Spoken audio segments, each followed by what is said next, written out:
Welcome back. Well, an animal very close to my heart now, the misunderstood big babies of the deep. Yes, sharks, they are my favourite animal. And now the UK is introducing a world-leading ban on the shark fin trade. The government will go further than any other country has so far to stop the cruel practice of shark finning. With a strong track record in marine conservation, the UK have been pressing for better action to be taken against finning and unsustainable practices. Now, joining us now to discuss the importance of this ban is Brendon Sing. He's the director of UK charity Shark Guardian. Thank you so much for being with us on what is a very special day for shark fans like you and I. Why has it taken so long for this legislation to be passed? Well, I think one of the big things is that it's really hard to get a lot of people behind protecting sharks. I notice you call them the big babies of the ocean, but that's a very wonderful way of describing these amazing animals. But unfortunately, they do have a bad reputation. There is a history of sharks having a very negative image, especially from negative media, such as movies like Jaws and many more that have come forward since.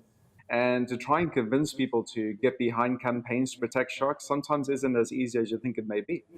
No. Well, Donald Trump famously said that he hates sharks and withdrew federal funding for conservation projects for them off the Atlantic. So they do suffer from a PR nightmare, which might be why I affiliate and associate with them so well. They have a bad rep for no reason. But what difference will this ban on importing and exporting shark fins make on endangered shark species? Well, the UK was never really a big player within the shark fin trade, both imports and exports. And one of the main reasons we ran our campaign to get this legislation passed, when we did our petition to get the 153,000 signatures to get the petition into Parliament for debate, was to identify a loophole that existed where anybody could legally bring in 20 kilograms of shark fin into the UK without declaring it or without getting taxed on it, which of course opened up a lot of loopholes and problems. So part of our campaign was really focused on that. Between 2018 and 2017, I think the UK only exported less than 50 tons or just over 50 tons of shark fin. So in terms of the impact it's going to have, not massive, but I think what's even more important than having the impact on the trade is more about the message it sends out to the rest of the world. Before 2018, we couldn't push this petition forward because the UK was still part of the EU. But since Brexit, the UK could take a much better stance forward in protecting sharks with this ban coming into place. And I think that's what really shows the leadership within the EU and to the rest of the world that this can be done.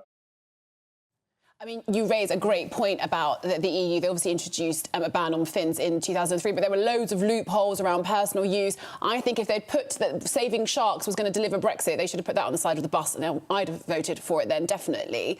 How do we rehabilitate the image of sharks? Like you say, they are always the menace and the baddies in the film, whether it's Jaws, The Shallows, Deep Blue Sea. Like, they are always the bad guys. But how do we educate people that actually they're these incredibly majestic beach creatures that teach us more about prehistoric history than lots of our land-loving animals? Absolutely. I mean, sharks have been around for over 400 million years and have survived 5 mass planetary extinctions. They're one of the leading elements in our ocean that keeps it balanced and healthy. And if we lose them, we lose the health of the oceans. It's that simple. And when we come to educating people, I'll talk about my personal experience. I've always loved sharks. And when I used to go to the aquarium, nothing fascinated me more than looking at sharks at the aquarium. And all I wanted to do was learn how to dive with sharks. And when I saw my first one in the ocean, it changed my life forever. It didn't do anything I expected to do. I didn't hear that music in my ears, that dun, dun, dun, dun. It didn't circle, didn't try and bite, didn't do anything. What it did do, it disappeared in 5 seconds. It was boom, gone. And I realized in those 5 seconds that everything that we thought we knew about sharks and everything that I was told about sharks at that time was completely wrong. And it really motivated me to get involved with shark research. And I've now been diving and leading shark diving expeditions for over 25 years and trying to give people that same experience. Taking people diving or snorkeling in the water, seeing sharks for the first time is a life-changing thing, and you never forget it. And so what we do is we go into a lot of schools around the world. virtually now more than ever. And we kind of give presentations about sharks, the role they play in the oceans, why they're important, and things we can do to get involved to protect these amazing sharks. It's interesting you say that, Brendon, because nothing fascinates Becca more than sharks, and nothing terrifies me more than sharks. And I blame the film Jaws for that, because in that movie, people see a shark and they're eaten by it. It's their dinner. You're their dinner, their breakfast. And I remember when I lived in Australia, I always used to worry about going swimming in the sea because of this insane fear of sharks. So how are you going to convince me that to become a shark lover?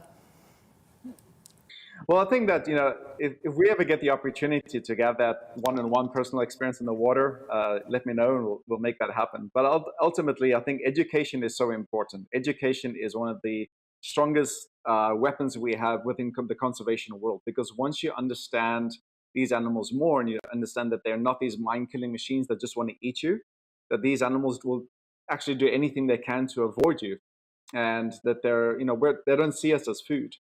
Just to put that into perspective, in 2019, only 2 people were fatally attacked by sharks around the world. And in 1 year, 50 people are killed every year by jellyfish. About 20,000 people are killed by dogs every year. Falling coconuts kills 150 people a year, especially here in Asia, where I'm based right now. So the key thing that we have to get across, and this is a very important message, sharks do not eat people.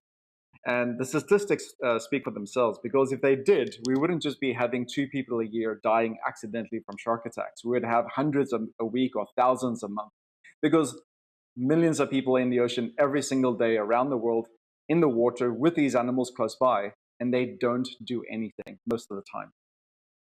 As much as I'm tempted by that offer of a one-on-one session in the water looking at sharks, I think I'll pass that on to my lovely friend here, Becca. I think she'll take you up on that. It's interesting that you say that more people are likely to die from a falling coconut than a shark. And I think that, the point that you raise about education is necessary. I mean, in that last sort of bit of your interview, I've learned so much. I mean, do you think that there more needs to be done in schools with children? Should we have a curriculum to include teaching children about marine life?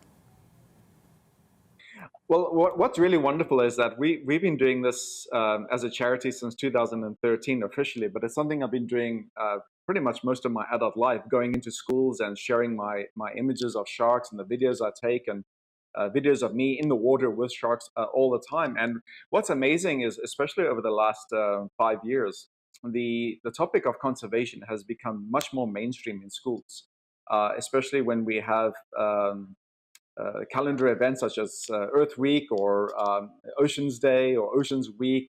We have Shark Week on Discovery Channel now, and sometimes that gets implemented into school curriculums. And it's fascinating because in schools, when they're learning about animals or sustainability, or they're learning about endangered marine life or endangered terrestrial life, there's always elements of how we can implement education about marine life and sharks into a lot of the ongoing curriculum topics that already exist. So it's adding just that extra element that's still very much worthwhile and is still valuable to what kids are learning today. And I think that to offer that opportunity to any kids is a life-changing event. It certainly changed my life. And even if we go to kids now and we talk to them about sharks and conservation, if even 2 of them actually go on to be leading conservationists or researchers in the field and doing something good for the environment, then we've completed our job. We've done what we needed to do. Absolutely. I have 2 more quick questions before apparently we have to move on. Firstly, what can we do to make the ocean a safer, happier place for these magnificent creatures? Do absolutely anything you can, and even the small things. Every time you go down to the beach, pick up every piece of plastic or trash that you're capable of picking up, and go and do research into the marine life that you'd love to find out more about, and also ways to protect them. Okay, and before I let you go, what's your favourite kind of shark and why? I have to say the great white shark, because I spent 4 years researching great white sharks in South Africa. I got to dive with them quite regularly, and they're completely nothing like Jaws. They're absolutely incredible animals, been around for millions of years. They're vital for ecosystem health. Absolutely. Mine is a mako, in case you're wondering, because I find them incredibly impressive how fast they can go. Oh, yeah, absolutely. Yeah, that was a good choice. Brendon Sing, thank you so much. You've made my afternoon, and what great news for shark lovers like you and I that we can slowly start combating their bad rep and stopping the cruel and heinous practice of shark finning. Thank you so much from Shark Guardians.